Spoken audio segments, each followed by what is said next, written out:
Bonjour les amis, aujourd'hui je viens vous reparler à nouveau de la gratitude. Cette capacité à voir plutôt le verre à moitié plein que le verre à moitié vide. Sortir de pessimiste, sortir de notre habitude de râler. Pour moi ça a été tout un chemin parce que dans notre éducation, dans la mienne en tout cas en particulier, personne ne m'a jamais appris à prendre soin de mon monde intérieur. Et donc, pour moi, la joie, elle était toujours conditionnée à des événements extérieurs. Que ce soit au niveau relationnel, une nouvelle relation amoureuse, que ce soit parce que j'avais réussi un examen scolaire, que ce soit parce que j'avais une belle prestation au niveau sportif.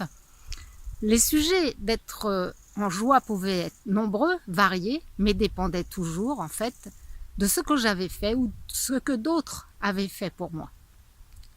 Et à aucun moment, j'avais eu l'idée toute seule d'apprendre à prendre soin de mon monde intérieur, de m'entraîner à cultiver la joie indépendamment des circonstances extérieures.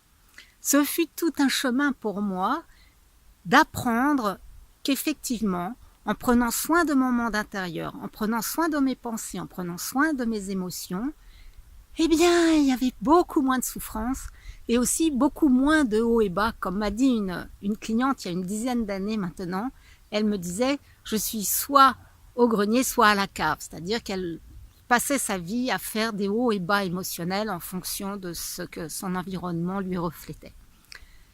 Donc, cette gratitude au quotidien qui nous évite de banaliser toute cette chance que nous avons d'être en vie, cette chance, si vous regardez cette vidéo, eh bien d'avoir eu les moyens d'avoir un ordinateur, de prendre ou un smartphone, de prendre le temps de la regarder, de prendre le temps de réfléchir à votre réalisation, d'avoir de l'eau courante, de pouvoir vous déplacer comme vous voulez.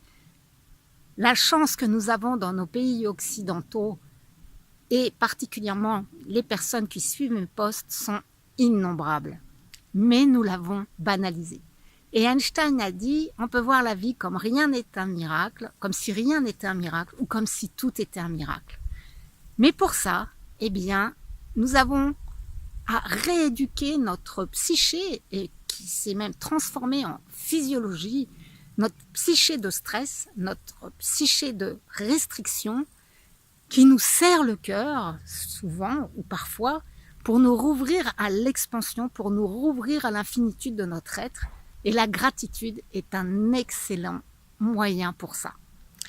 Donc, si le sujet vous appelle, j'ai créé on va dire comme un cours d'un mois avec des exercices quotidiens que vous pouvez télécharger gratuitement en cliquant sous cette vidéo afin de vous aider à démarrer vos journées chaque jour avec la banane et surtout de terminer également vos journées chaque jour en prenant en compte ce qui vous a fait le plus de bien au cours de cette journée qui va se transformer peu à peu en contentement pour les petites choses du quotidien.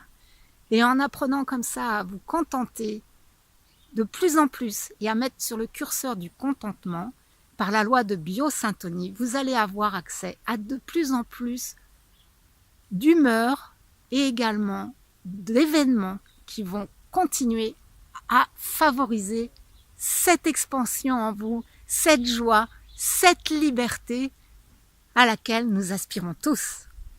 Donc, le lien est sous cette vidéo pour télécharger gratuitement des exercices quotidiens qui vous permettront de faire de la gratitude une habitude. Je vous embrasse.